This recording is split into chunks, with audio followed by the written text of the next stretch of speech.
आप देख रहे हैं जन्ना में बातचीत करें कुमार मंगलम बिरला और पीसी परख के खिलाफ जिस तरीके से एफआईआर दर्ज हुआ है उसकी वजह से एक बड़ा विवाद खड़ा हो गया और कई तरीके के सवाल खड़े हो गए हैं। इन तमाम मसलों बातचीत करने के हमारे साथ हैं दिलीप पिरामल, रणदीप सुरजेवाला, विक्रम सिंह, संजय पगलिया और साथ ही साथ प्रशांत भूषण। सुरजेवाला, एक सवाल, क्या आप पीसी पारेख और कुमार मंगलम बिरला को ईमानदार मानते हैं?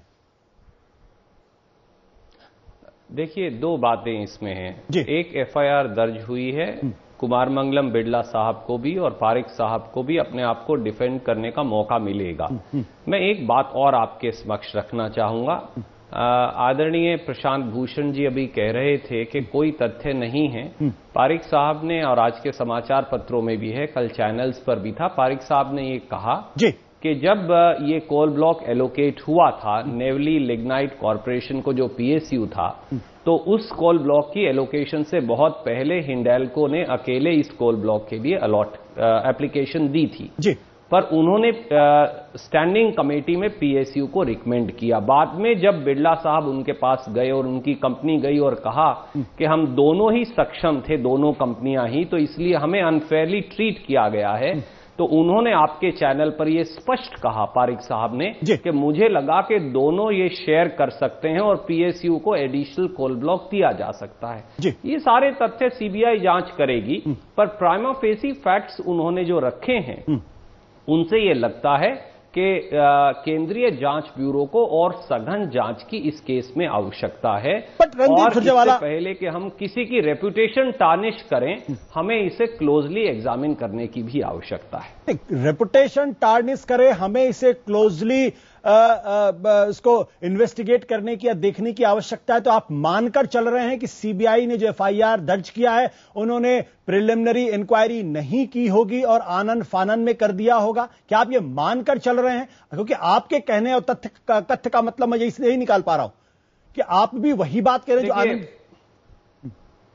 आशुतोष, केंद्रीय जांच ब्यूरो ने किस आधार पर यह निर्णय किया है? मैंने जैसा शुरू में ही कहा, इससे सरकार का कुछ लेना देना नहीं, ये सुप्रीम कोर्ट मॉनिटर्ड इन्वेस्टिगेशन है।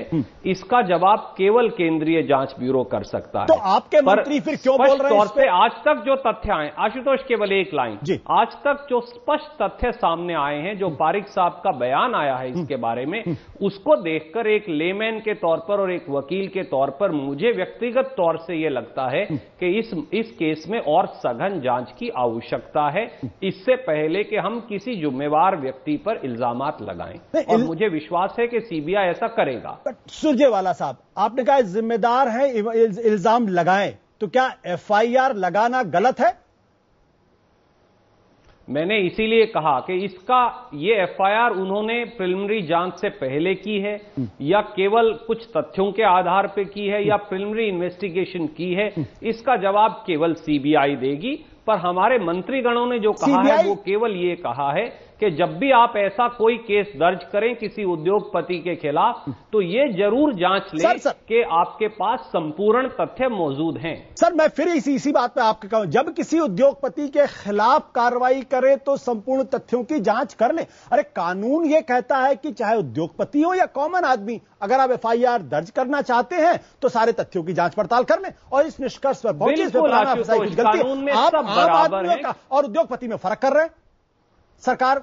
नहीं आशुतोष, केवल देखिए, इस बात को हम एक अलग नजरिए से न देखें, क्योंकि आप एक उद्योगपति के खिलाफ दर्ज मुकदमे की बात कर रहे हैं, इसलिए इस परिप्रेक्ष्य में मैंने ऐसा कहा। हर व्यक्ति के खिलाफ कानून में सब व्यक्ति बराबर हैं, चाहे वो बिरला साहब हो और चाहे वो आम सड़क पर चलता व्यक्ति हो। हर व्यक्ति के खिलाफ जब आप जांच करेंगे तो सीबीआई की ये जिम्मेवारी है या किसी भी पुलिस जांच दल की कि उसके पास प्रिलिमिनरी सॉलिड एविडेंस होना चाहिए। मुझे विश्वास है कि सीबीआई इस केस में भी ऐसा करेगा, अगर उन्होंने अभी तक ऐसा नहीं किया है। बिल्कुल। विक्रम सिंह जी, 3 उदाहरण हमारे सामने हैं। दुर्गा नागपाल का उदाहरण है जिनको सस्पेंड किया गया, अशोक खेमका जिनके खिलाफ दूसरी चार्जशीट दाखिल हो रही है, दोनों को ईमानदार माना गया। जब इनके खिलाफ कार्रवाई होती है तो हर आदमी कहता है ये ईमानदार व्यक्ति हैं और इनके खिलाफ कार्रवाई करके सरकार ने गलत काम किया है, नौकरशाह को गलत मैसेज दिया।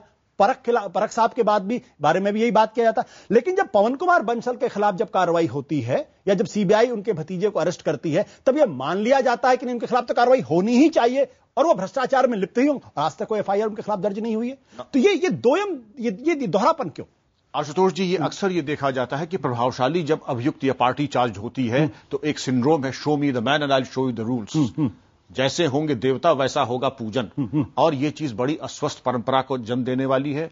और अगर हमारे माननीय मंत्रिपरिषद के 4 माननीय मंत्रियों ने एक संदेश आज दिया है, उसके दूरगामी परिणाम अगर आप सोचें तो एक तरफ उन्होंने सीबीआई को एक मूक संदेश दिया है, एक उन्होंने भ्रष्टाचार को सहमति दी है, और तीसरा यह है कि एक संदेश दिया है कि यह चीज अमान्य है और इसमें जो भी कार्रवाई हो वो ऐसी हो कि बिड़ला जी की जो भी रक्षा हो सके उसमें एक रक्षा के वातावरण को तैयार किया जाए। विक्रम सिंह जी, मैं सवाल अशोक खेमका के इसलिए बार बार ला रहा हूं क्योंकि अशोक खेमका के बारे में माना गया कि उन्होंने चूंकि रॉबर्ट वड्रा का काम निकाला है, उसके खिलाफ कार्रवाई की, इसलिए उनको फंसाया जा रहा है। तो अगर परख साहब के बारे में भी क्यों ना माना जाए सीबीआई उनको फंसाने की कोशिश कर रही है? ऐसा यूं नहीं है, क्योंकि सीबीआई ने एक प्रिलिमिनरी इंक्वायरी की है। बट वो अशोक खेमका के मामले में भी होगा, प्रिलिमिनरी इंक्वायरी करने के बाद किया होगा। जो चार्जशीट दी गई है वो एक डिपार्टमेंटल कमेटी ने दी है। सीबीआई एक बहुत ही व्यावसायिक यानी प्रोफेशनली केपेबल जगह है, वो विच हंटिंग सामान्यतः नहीं करती, कुछ भी उसके बारे में अवधारणा परसेप्शन हो। लेकिन खेमका जी के बारे में जो चार्जशीट गई है, सुप्रीम कोर्ट ने बाकायदा एक तरह सीबीआई के कार्यप्रणाली पर गंभीर सवाल खड़े किए, यानी सीबीआई प्रोफेशनली काम नहीं करती है। ये मैं इसके बारे में कोई टिप्पणी नहीं करूंगा, लेकिन अगर आज आप देखिए कई भी एजेंसियां हैं और कई विभाग हैं, उसमें सीबीआई का एक अपना स्थान है, एक विशिष्ट उनकी एक व्यावसायिक दक्षता है, और सभी में अगर देखें तो सीबीआई इन सबसे कई जनरेशन आगे है व्यावसायिक दक्षता में। बिल्कुल, बट क्या कार्रवाई करते समय किसी व्यक्ति का बैकग्राउंड देखना चाहिए? बिल्कुल नहीं देखना चाहिए, कानून इसकी इजाजत नहीं देखता है। प्रतिष्ठा अपने स्थान पे है और अपराध में संलिप्तता अपने स्थान पे है। और अगर अपराध में कोई व्यक्ति दोषी है या प्रथम दृष्टया दोषी है तो एफआईआर एक कानूनी प्रक्रिया है जी, और कानूनी प्रक्रिया के अंतर्गत जो भी कार्रवाई साक्ष्य और परिस्थिति जन्य साक्ष्य के ऊपर जो होती है उसके आधार पर सीबीआई या तो चार्जशीट लगाएगी या फाइनल रिपोर्ट लगाएगी। संजय पुगलिया जी, क्या आप वाकई में मानते हैं कि इस घटना के बाद से जो निवेश का माहौल है उस पर असर पड़ेगा, या कुमार मंगलम बिड़ला को बचाने के लिए, उन जैसे उद्योगपतियों को बचाने के लिए इस तरीके की बात की जा रही है? नहीं, देखिए, इसका संक्षिप्त उत्तर तो यह है कि निवेश का माहौल इससे ज्यादा और नहीं बिगड़ेगा, क्योंकि जितना बिगड़ना था आशुतोष वो इस देश में बिगड़ चुका है मौजूदा पॉलिटिकल नैरेटिव के कारण और सरकार की नाकामियों के कारण। इससे यह है कि फ्रस्ट्रेशन में आदमी जो बैठा है उसको और धक्का लगा है।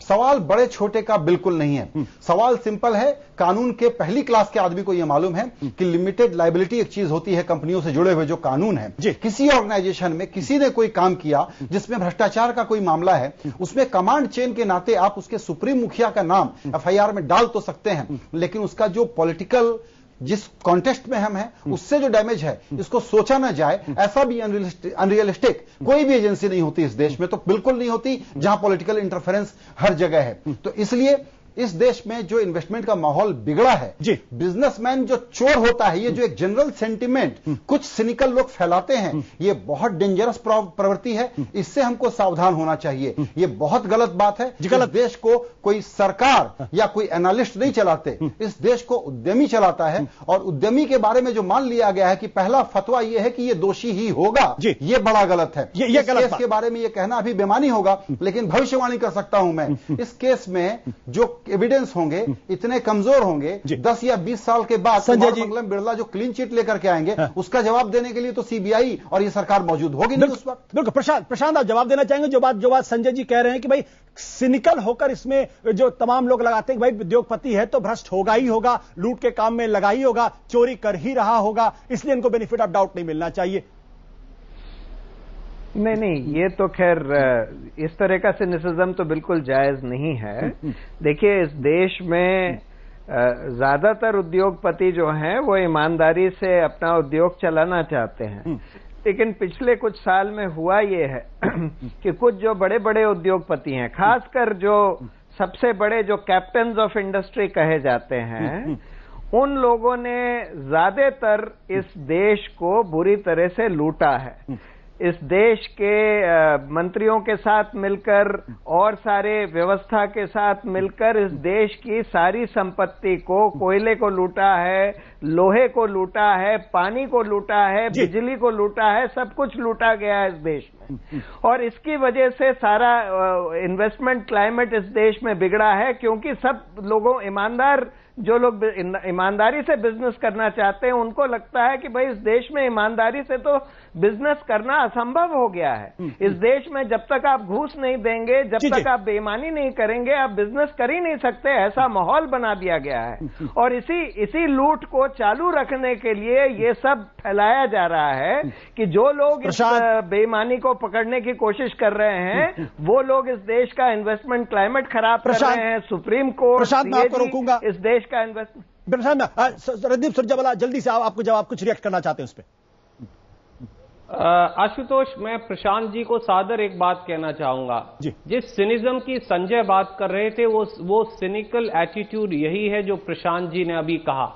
सुबह उठकर कुछ लोग, प्रशांत जी की पार्टी के या कुछ और मित्र, सुबह उठकर इस मुल्क की आलोचना और ब्रांड इंडिया को बिरेट करना शुरू करते हैं और बोलते हैं पूरा संसद चोर है, सब बिजनेसमैन चोर हैं, सारे प्रशासनिक अधिकारी चोर हैं, इस मुल्क में सब कुछ गलत है। मैं प्रशांत जी को कहना चाहूंगा, इस मुल्क का पिछले 9 साल यूपीए की सरकार में 308% जीडीपी बढ़ा है, 8.2% पे इस मुल्क ने तरक्की की है। इस मुल्क ने कई माइलस्टोन्स तरक्की के एस्टैब्लिश किए हैं।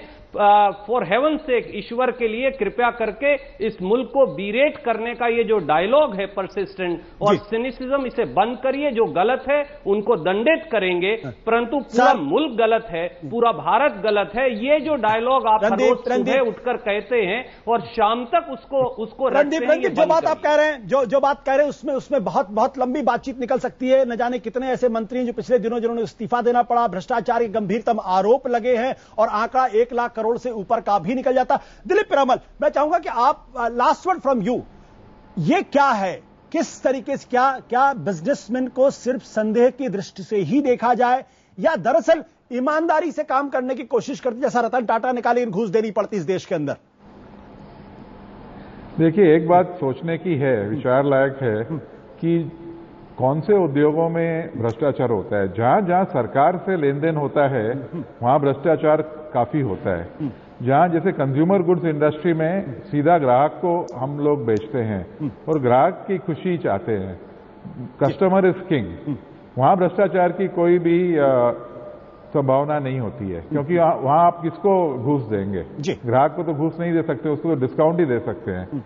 तो ये बात एक सोचने की है कि भ्रष्टाचार जहां होता है, जैसे कि भूमि, जहां भी भूमि इन्वॉल्व है, लैंड इन्वॉल्व है, वहां भ्रष्टाचार होता है। जहां नेचुरल रिसोर्सेज इन्वॉल्व हैं वहां भ्रष्टाचार होता है। तो इस बात पे भी जरा गौर करना चाहिए। बिल्कुल दिलीप, आपने महत्वपूर्ण सवाल खड़ा किया है, लेकिन इस चर्चा को बस हमें यहीं पे खत्म करना पड़ेगा और यह भी कहीं ना कहीं सरकार को सोचना पड़ेगा कि आखिर भ्रष्टाचार के गंभीरतम आरोप पिछले 3 सालों में क्यों लगे हैं और इसके पीछे के कारण क्या है। और जब दिलीप पिरामल जैसे इंडस्ट्रियलिस्ट कहते हैं जहां सरकार से आपका लेन देन होता है वहीं पर भ्रष्टाचार की बू आती है और वहीं पर कहीं ना कहीं दिक्कत पैदा होती है, ऐसे में यह भी सवाल खड़ा होता है कि क्या अगर बेईमानी के खिलाफ कार्रवाई हो तो फिर यह तर्क क्यों दिया जाता है और कुछ नौकरशाह ये क्यों कहते हैं कि आगे फैसला ले पाना उनके लिए मुश्किल हो पाएगा, क्योंकि ऐसा ना हो कि 4 साल बाद या 5 साल बाद उन्हें जेल जाने की नौबत आ जाए। लेकिन यह भी सच है कि सीबीआई बहुत सारे मामलों में लोगों को जानबूझकर भी फंसाती है। इन सबके बीच का रास्ता क्या है, क्योंकि चक्रव्यूह हमारे सामने खड़ा है, 7 दरवाजे तोड़ना बहुत मुश्किल काम है, लेकिन भ्रष्टाचार के खिलाफ लड़ाई जारी रहनी चाहिए। InfoCom पर हमने सवाल पूछा था, क्या बिरला पर FIR के विरोध में मंत्री आनंद शर्मा भ्रष्टाचार को बढ़ावा देने वाले तर्क दे रहे हैं? इस सवाल के जवाब में क्या हमारे दर्शकों की राय और क्या है देश का मिजाज, बताएंगे आपको छोटे से ब्रेक के बाद। तमाम मेहमानों को बहुत बहुत शुक्रिया इस बातचीत में शामिल होने के लिए।